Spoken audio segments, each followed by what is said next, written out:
everyone, my name is Patrick, also known as Necatus. Welcome to my first video that isn't my art or music. Excuse the awkwardness, I am not used to filming myself on camera like this, but hopefully you find some enjoyment. And I plan to do a few more of these, but we'll see, because, you know, who knows what happens next.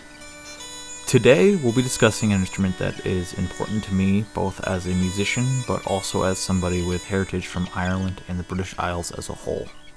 The bagpipes.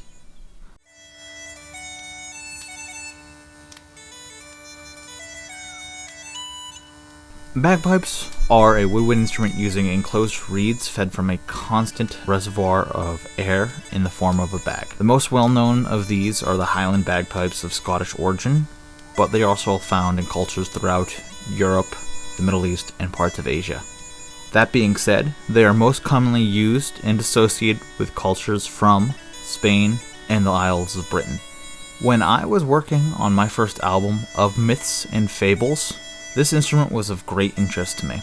The album as a whole was my attempt at exploring my own Irish ancestry as an American by exploring old pagan myths, legends, fables, and gods of Ireland. Ireland was a land rife with turmoil and war throughout its history, and the bagpipes represent just that. Referred to as war pipes, they often symbolize great power, but more specifically, a just power in these myths. This mythos of a just power continues on even with the Scottish Highland bagpipes. The first clear reference to the use of the Scottish Highland bagpipes is from a French history that mentions their use in the Battle of Pinkie in 1847.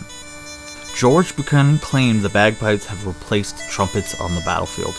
This period saw the creation of the great music of the bagpipe, which reflects its martial origins with battle tunes, marches, gatherings, salutes, and laments. The Highlands of the early 17th century saw the development of piping families, including the MacCrimmons, the MacArthurs, the MacGregors, and the Mackays of Garlick.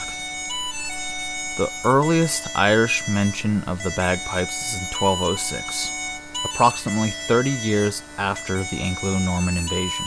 Another mention attributes their use to the Irish troops of Henry VIII's Siege of Boulogne. Illustrations in the 1581 book The Images of Ireland by John Diriech clearly depicts a bagpiper.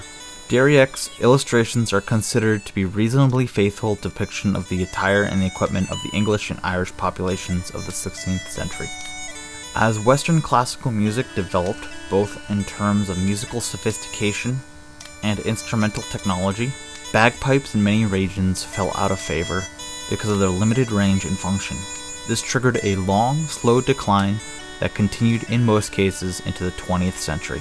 During the expansion of the British Empire, spearheaded by the British military forces that included the Highland Regimes, the Scottish Great Highland Bagpiper became well known worldwide.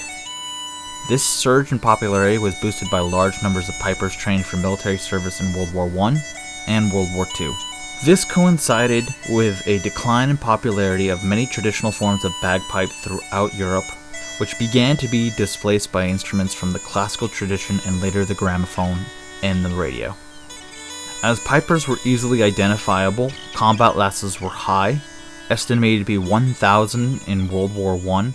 A frontline role was prohibited following the high losses of the Second Battle of El Alamein in 1943, though a few later instances did occur. In the United Kingdom and the Commonwealth of Nations such as Canada, New Zealand, and Australia, the Great Highland Bagpipe is commonly used in the military and is often played during formal ceremonies.